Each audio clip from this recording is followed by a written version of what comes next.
أتحدى واحد يكون الله أجرى عليه قضاء مرض فيرضى به ويعتبر أن ذلك هي صحة اليقين، مش مرض، ده صحة اليقين. ليه؟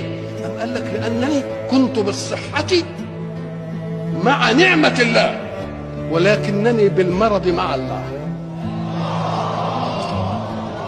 مش قال له كده؟ يقول له عبدي مرض فلان فلم تعد، عبدي فلان فلم تعد، قال يا رب كيف مرضت فلم تعدني؟ قال يا رب كيف أعودك وأنت رب العالمين؟ قال أما علمت أن عبدي فلان مرض فلم تعد؟ أما علمت أنك لو عدته لوجدتني عنده؟ طب من الذي يزهد في معية الله؟ لو المريض عرف كده أنه هو في مرض اللي يكون فيه أهدي وهو في معية الله لاستحى أن يقول ولكننا لا نطلب منه أن يقول مد ولكن عافيتك أوفى. ولكن فإذا فقول فلما أسلما يدلنا على أن القضاء لا يرفع إلا إن رضي به.